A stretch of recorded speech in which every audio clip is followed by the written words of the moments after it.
I'm Danny Alexander. I'm an English teacher here at the school. I have the honor of presenting my longtime office mate, dear friend, Greg Luthi, for his talk today.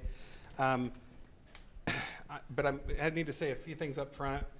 First, welcome to the Great Books mini lectures at JCCC. Before we start, we need to thank the CoLab staff, video production, and the marketing team for helping to make these presentations possible this year. Thank you to all of our speakers, and thanks to all of you supporting the program, whether in person or on Zoom. Please remember that all past lectures are archived on our YouTube page. This is our final presentation of the semester, and we'll restart in February, so we hope some of you will come back and join us then. They're always at this time in this space.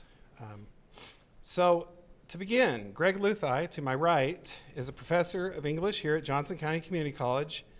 He holds a bachelor's and a master's in English from Kansas State University, and he earned his PhD in English from Oklahoma State University, where he and I first met. I was working on my master's thesis while I looked up to him as a mentor working on his doctoral dissertation, right, in the same program at the time. I think we probably met even before that in creative writing classes, yeah. He had come from K-State, and he was in the program before I got there. He has taught at the college for 36 years. He is retiring at the end of this semester. In that time, Greg has taught, like many of us, many different courses on this campus, but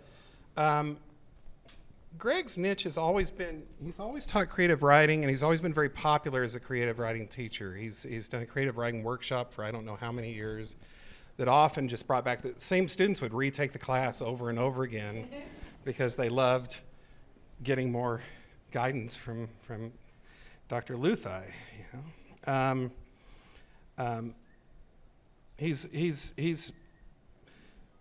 This says he has a firm understanding of your English program. He certainly does. I mean, he's one of the cornerstones of the English program. When he is not teaching, you'll probably find Greg writing, as I do quite often when I come back to my office.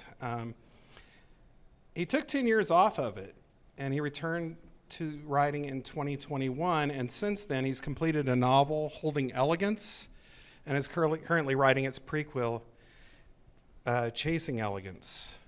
They're both beautiful. He's working on Chasing Elegance, but what I've seen. Today's presentation covers Ross MacDonald's The Underground Man. MacDonald is one of his absolute favorite novelists, has been a tremendous influence on his own writing. He'll help us today make connections between MacDonald's life and the work he put out, which Greg sees as consistently good, notably in the latter part of his career in the 60s and 70s. The Underground Man is one novel of the 18 Lou Archer novel series.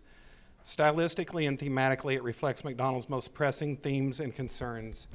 I just like to, on a personal note, having worked with Greg in various ways since about 1984, 1985, we started teaching together. I have never taught without teaching with Greg Luthi. I think there was about a year or so before he came up here to school when I was adjunct.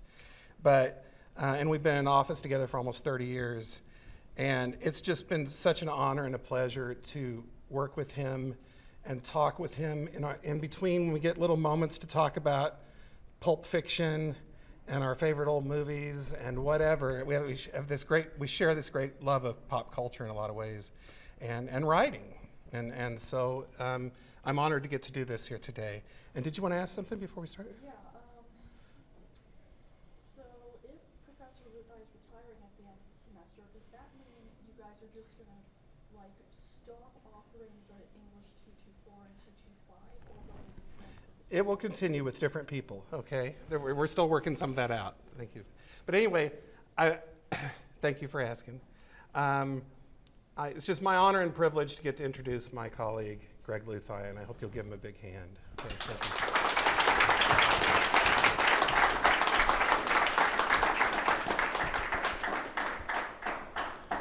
Thank you so much for coming. I'm very grateful to see you all. Thank you. I have a handout here. If I may not have made enough, if you don't get one and would like one, please let me know afterwards.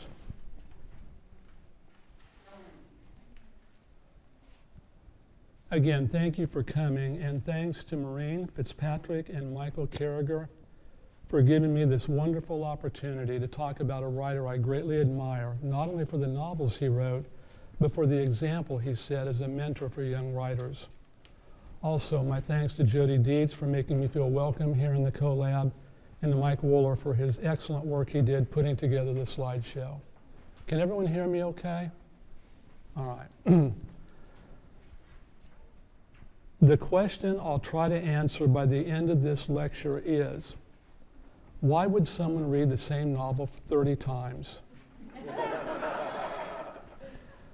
That's the number of times I'd estimate I've read Ross MacDonald's The Underground Man. This novel is a mystery novel. Once we know who done it, why would we want to read it again? Well, stay tuned.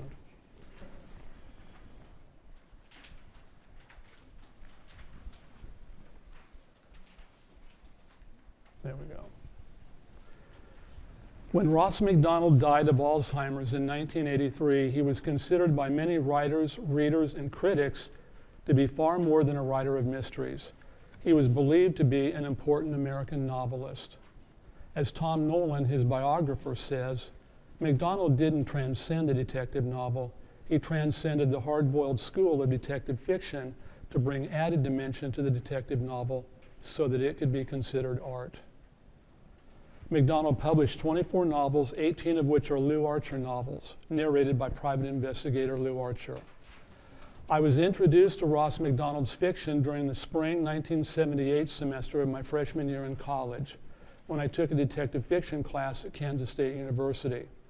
I'd read a lot of Hammett and Chandler, but had never heard of MacDonald, whose novel, The Underground Man, we were assigned to read. I must confess, I don't remember anything about the novel. I'm not even sure I read it. Keep in mind, I was a freshman away from home for the first time, and the drinking age for beer was 18. Fast forward 10 years to the spring 1988 semester. I had just passed my comprehensive exams at Oklahoma State University and was finally free to read whatever I wanted to read. Looking through my bookshelves, I saw my copy of The Underground Man, which I'd saved, and thought, I could at least read a chapter. As it turned out, I read the novel in one sitting and was delighted to learn, according to the list at the back of the book, that there were 17 other Lew Archer novels waiting to be read. I hurried to the nearest used bookstore to see if they had any. I was still reading the Lew Archer novels for the first time a year later, 1989, when I started teaching here at Johnson County Community College. I've been rereading MacDonald's novels ever since, and he's been a major influence on my own writing. Thus, it seems fitting now, as I prepare to retire next month, to tell you as much as I can about him in 30 minutes. Ross MacDonald was the pen name of Kenneth Miller. Miller is spelled with an A, not an E, but is pronounced Miller. To avoid confusion and for the sake of consistency, I'll refer to him as Ross MacDonald. According to MacDonald's biographer, Tom Nolan, many people meeting MacDonald were struck by his fundamental sadness. Not a bitterness or gloom or resignation, wrote Matt Bruckley, but a tranquil sadness. I had the feeling when I was with Ken that I was in the presence of a man who had had great troubles. There was a quietness and a reserve about him that seemed to come from some source I couldn't quite identify. He was not ebullient, he was not spontaneous, but neither was he unfriendly. He was a very private man. Much of MacDonald's sadness was rooted in his childhood. He was born in California in 1915, but raised in Canada mostly by relatives. His parents were poor and not interested in raising a child, and they separated when MacDonald was very young. He had a troubled childhood. He was passed around from one relative to the next and never had a place he could call home. He was introduced to alcohol and sex at a very early age, and fighting and stealing were also a part of his childhood. He seemed headed for jail or even death, but he was saved by his intelligence and ambition to do something with his life. He enjoyed school and loved reading, entertaining ambitions to be a writer. More than one of his teachers used the word brilliant to describe him, and they encouraged him to do something with his life. To turn his life around, he developed a strict code of ethics by which he lived, for better or worse, for the rest of his life. When his mother received money from a life insurance policy his father left her, she gave it to MacDonald to go to college. After serving in the Pacific during World War II, he earned his PhD at the University of Michigan. He wrote his dissertation on Coleridge and was predicted to be the leading Coleridge scholar of his generation. He took classes from W.H. Auden, who was teaching at Michigan at the time, and Auden encouraged him to write mystery novels. His wife Margaret was already writing and publishing mystery novels. They settled in Santa Barbara, California, where they lived for the rest of their lives.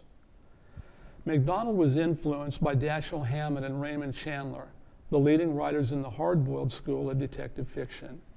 The hard-boiled school is defined by its gritty realism, professional criminals, organized crime, violence, cynicism, and moral ambiguity.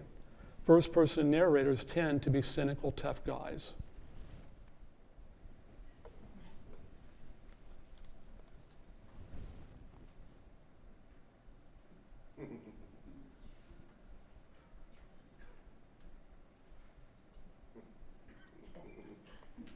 Those were published a few days after MacDonald's death in 1983.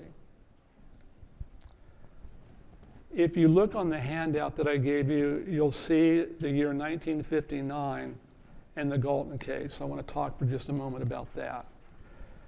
He was influenced by the hard-boiled school of detective fiction, but the Galton case serves as the line of demarcation.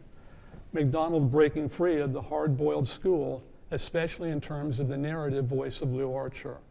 There's an eloquence to the voice not heard in the earlier novels, a sensitivity and compassion missing in tough guy detectives. One of the reasons for this sensitivity was that MacDonald was increasingly exploring the darkness in his own life and in his troubled childhood. He and Margaret consistently published novels throughout the 1950s and 60s, gaining larger readerships and recognition, especially MacDonald. But their personal lives were filled with turmoil. By all accounts, their marriage was a rancorous one, and their only child, a daughter, Linda, lived a life fraught with emotional and legal problems. As a teenager, she was involved in a hit-and-run accident that killed a child. And later, when she was in college, she became a national news story when she went missing for a week in Nevada. She was in awe of her parents' success as writers and was very aware that her parents used their personal lives for writing material. She was intelligent but lonely, an outsider with no place where she felt at home. In Sleeping Beauty, published in 1973, 3 years after Linda's death, Lew Archer is hired to find a troubled young woman who has gone missing. Her aunt tells Archer, quote, "When there's trouble in a family, it tends to show up in the weakest member, and the other members of the family know that. They make allowances for the one in trouble, try to protect her and so on, because they know they're implicated themselves." Through this character, MacDonald is speaking of his own family as well. By the late 1960s, MacDonald had a huge fan base that included the editor and writers for the New York Times Book Review. They gave his novel, The Goodbye Look, a lot of publicity, which increased readership and put the novel high on the bestseller list. One day, the editor, John Leonard, was having lunch with the novelist Eudora Welty, who told him she was also a fan of Lew Archer. Leonard later wrote, quote, "I was flabbergasted that she was a reader of Ross MacDonald's. That a Southern lady of letters had a crush on a California private eye is the sort of datum editors are paid to memorize." At about the same time, Welty was interviewed by Walter Clemens of the New York Times Book Review. Welty said she liked reading mysteries. Clemens asked her if she read Ross MacDonald, and she replied, "Oh yes, I've read all his books. I think I once wrote Ross MacDonald a fan letter, but I never mailed it. I was afraid he'd think it icky."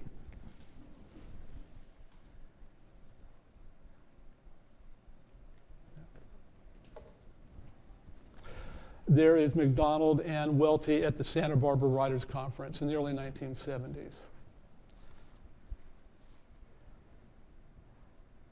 MacDonald read that interview in which she said that about being such a fan of his, and immediately sent Welty a letter, starting a correspondence and a deep friendship that lasted until Alzheimer's took away his memory. Their correspondence has been published in a book. Meanwhile, there are letters of which our library has a copy. I highly recommend it. Very, very interesting, very powerful.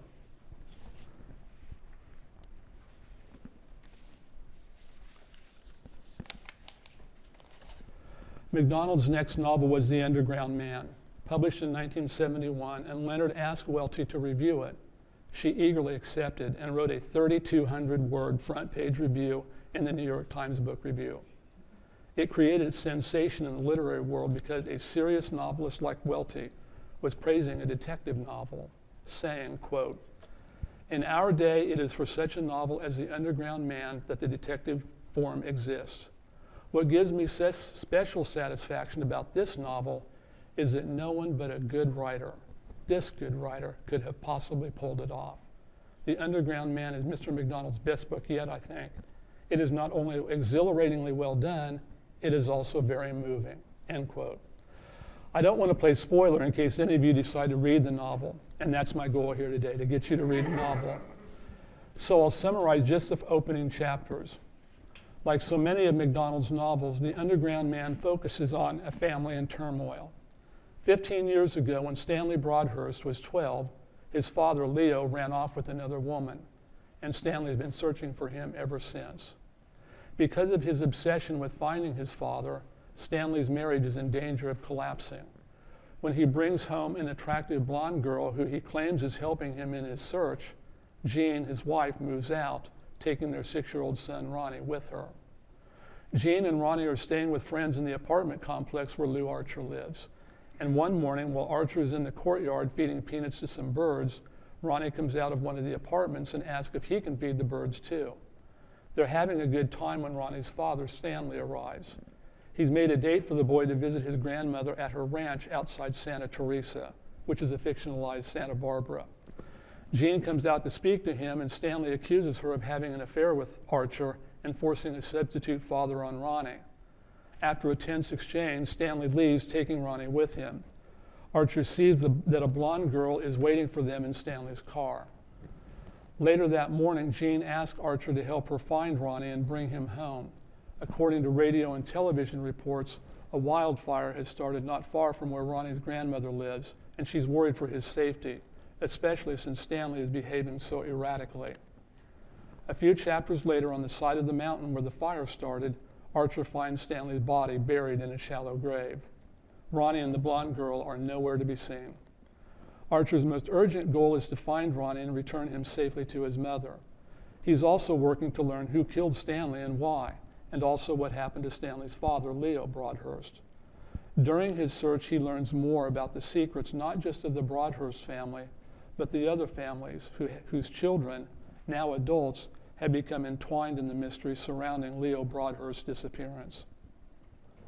In this novel, as in so many of MacDonald's novels, the sins of the parents are visited upon the children, and sometimes the grandchildren. Families are in turmoil. There is a breakdown between generations. The children are searching through the past to find their identities, discover the family secret, and overcome childhood trauma, while the parents and grandparents pretend all is well. There is a scene in The Underground Man in which Archer is searching through Stanley Broadhurst's office desk, trying to find clues as to who killed him, and he comes across a letter written to Stanley by the pastor of Stanley's church. I'd like to read an excerpt for an important theme it introduces. Dear Stanley, your father, Leo Broadhurst, was one of my parishioners in the sense that he sometimes attended Sunday services, as you may recall, but I have to confess that I never knew him at all well.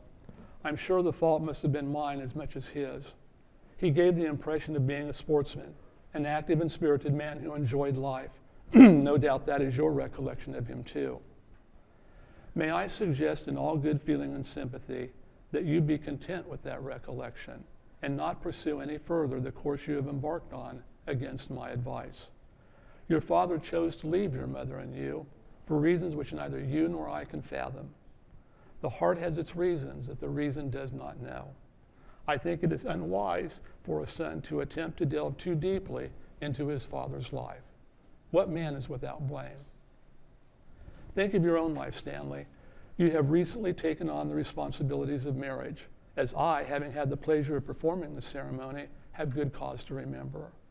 Your wife is a fine and lovely girl, clearly more worthy of your living interest than those old passions of which you have written me. The past can do very little for us, no more than it has already done for good or ill, except in the end to release us. we must seek and accept release and give release.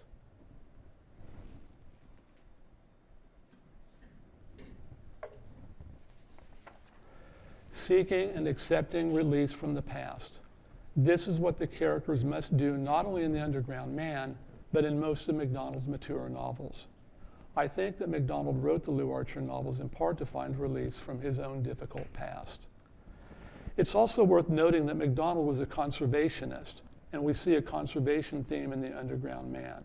Families have invaded nature to build houses in places where houses never should have been built. The wildfire, central to the events in the novel, was started by man, and wildlife is being destroyed by it. When Archer's search for Ronnie Broadhurst takes him to a place called Dunes Bay, a character comments that, quote, "The pelicans at Dunes Bay can't have any more young ones. Their bodies are poisoned with DDT, and it makes their eggs all break," end quote.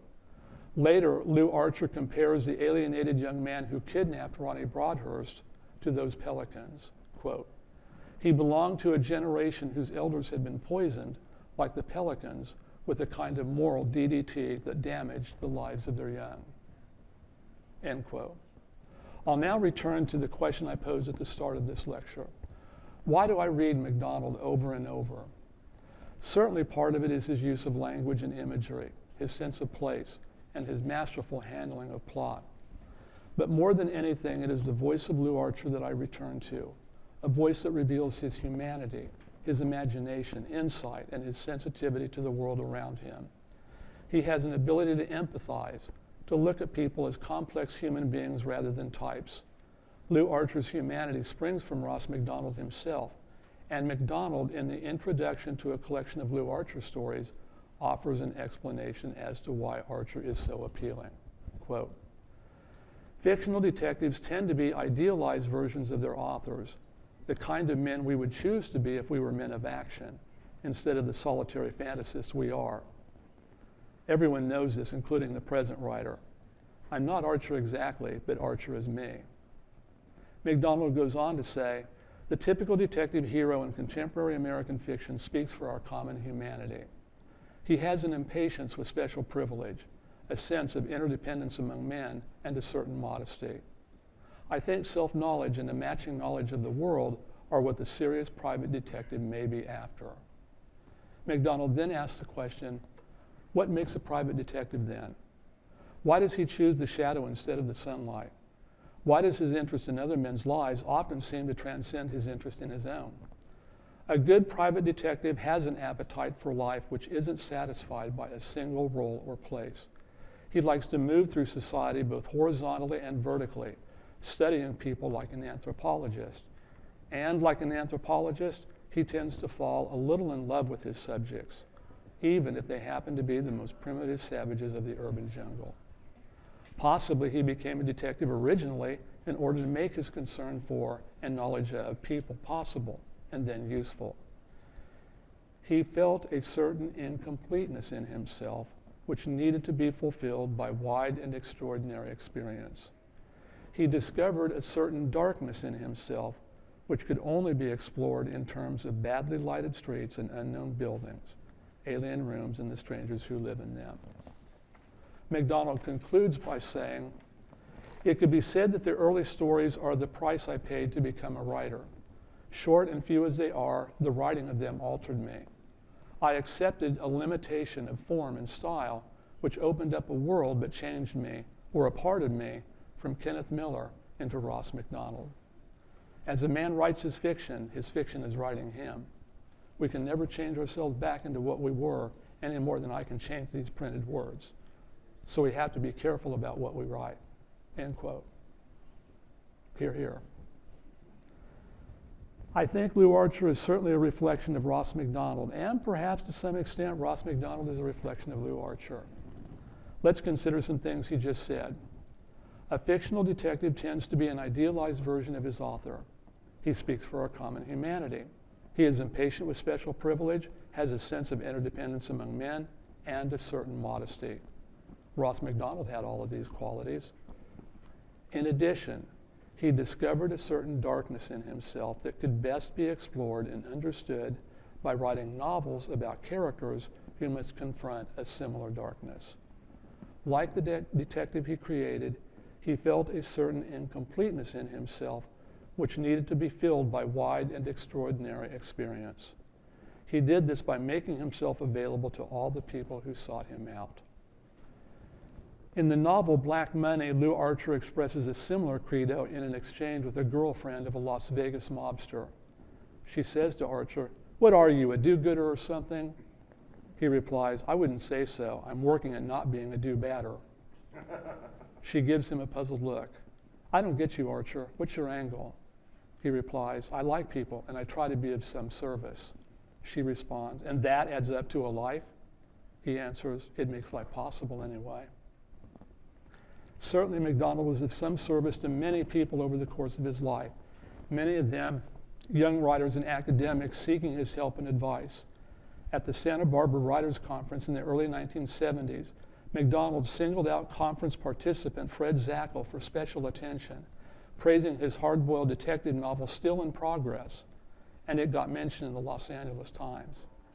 Over the next few years, MacDonald mentored and encouraged Zackel, and when the novel, Cocaine and Blue Eyes, was finished, he helped Zackel get an agent and promote the book when it was published. The novel sold well and was made into a movie. Zackel, who later became a university professor, wrote MacDonald, quote, "I went to that first Santa Barbara Writers' Conference 2.5 years ago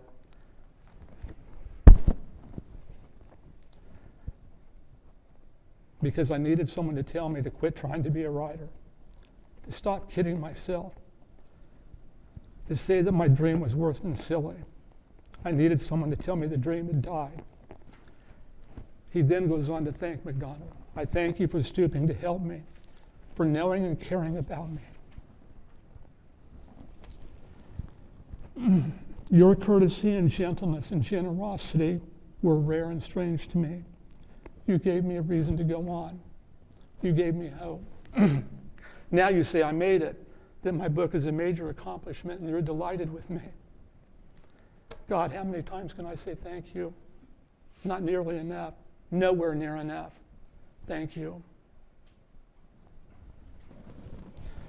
In Nolan's biography, you hear it over and over and over, how grateful those young writers were to MacDonald for his inspiration and help. In J.D. Salinger's The Catcher in the Rye, Holden Caulfield speaks of authors and their books in a way many of us can relate to. Quote, "What really knocks me out is a book that, when you're all done reading it, you wish the author that wrote it was a terrific friend of yours, and you could call him up on the phone whenever you felt like it." End quote. Well, that's what some of MacDonald's readers did. They called him up. And as long as they didn't interfere with his writing schedule, he took their calls, every one of them. Many more readers wrote him letters, and he answered them all as well. Sometimes he helped readers with problems far removed from the world of writing. The singer-songwriter Warren Zevon and his wife Crystal were huge MacDonald fans, so much so that they moved to Santa Barbara so they could live in what they called Ross MacDonald land. Zevon, who was battling addiction, separated from his wife and reached the lowest point in his life. Paul Nelson, a writer for Rolling Stone, who was a friend of Zevon's and who had recently done a lengthy interview with MacDonald, told MacDonald of Zevon's struggle and asked him if he would talk to Zevon and encourage him to keep getting treatment. MacDonald said he would. Here's a little of what Zevon later wrote about the event. "At the lowest point in my life, when I was right out of detox and in Valium withdrawal, the doorbell rang. And there, quite literally, was Lou Archer on a compassionate mission come to save my life."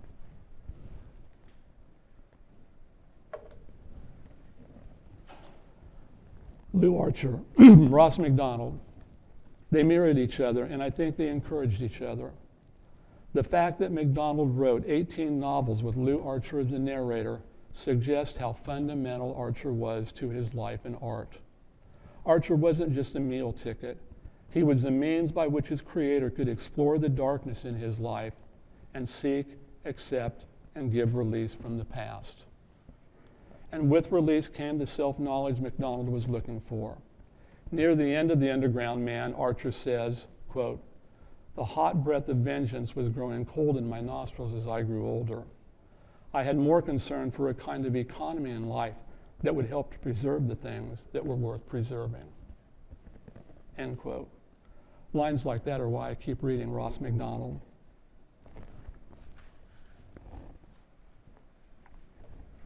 A few years ago, my son Nick was living in Los Angeles, and we drove up to Santa Barbara to see the house that Ross MacDonald lived in the last 20 years of his life. And this is like exclusive territory where celebrities live, and everything's gated and security cameras everywhere, so we didn't get very far up the driveway. It's a long driveway that kind of goes out of view, but there I am standing on the driveway to the Great One's house, and I was thrilled to be there. What a wonderful time. And finally, very, very quickly, a moment of show and tell. Last Christmas, Nick and his partner Macy gave me a first edition copy of The Underground Man, signed by Ross MacDonald. Thank you. I'm done. Thank you.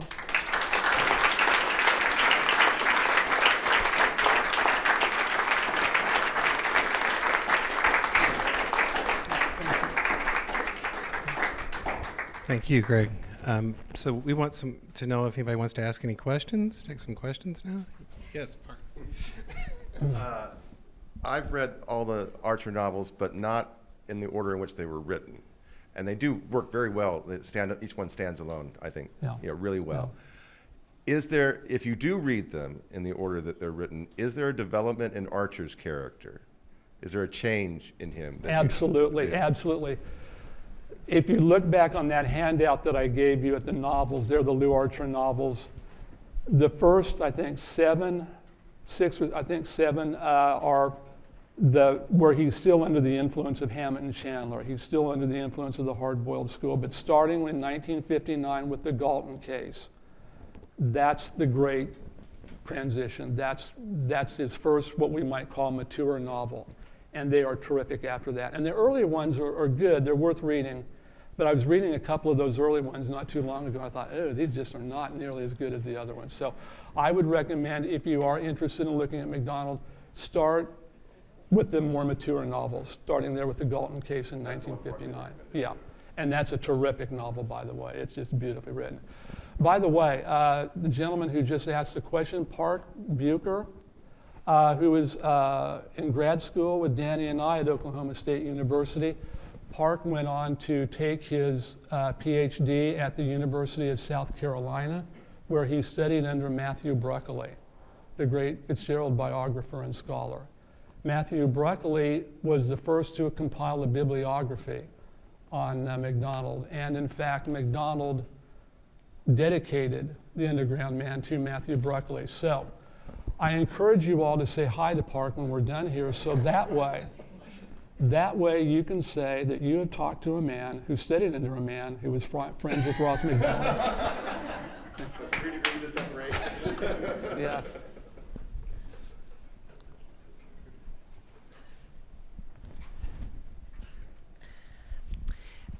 Thank you for that, Greg. That was edifying and lovely to hear you speak that way. I wondered if you could say a couple of words about the other novels.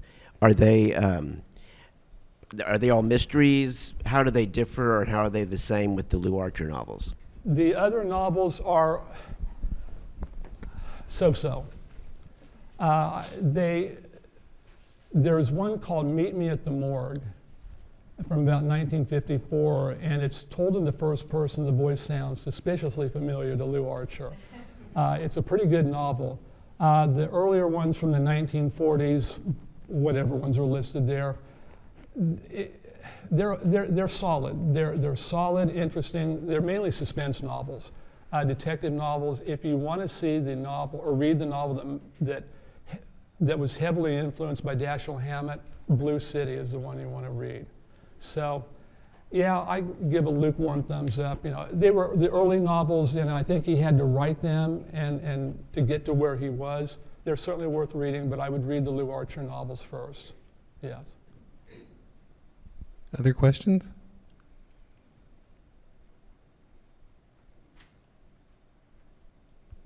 Oh, yes, Jim.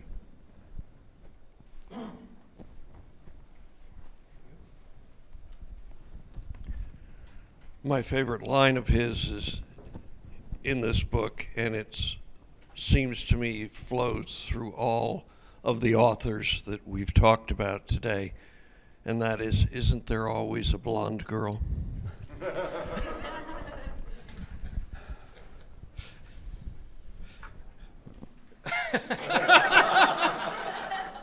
There is in the early novels, the ones that were under the hard-boiled influence. There isn't so much in the later novels, that not the blonde girl, the femme fatale, if you will. But one of the things that I think is really special about MacDonald is the relationships that he creates between men and women, and a sense of complexity that we might not see in the typical blonde type of character. So I said, I think, during my reading here that he certainly talks a lot, or writes a lot about families in turmoil. But he also has a lot to say about the relationships between men and women. And he had a lot of experience. I mean, his marriage was a very difficult one. I think that strict code of ethics that he came up with right before he started college, one of those was he was not going to be like his parents. He was not going to be like his dad, who ran off from the family and never cared. That meant he was going to stay married no matter what. And it was a hard and difficult marriage, and he did. And so he had a lot to say about, you know, the difficulties as well as the rewards of the relationships between men and women. Other questions? I'm a teacher. I'm trained to wait 15 seconds.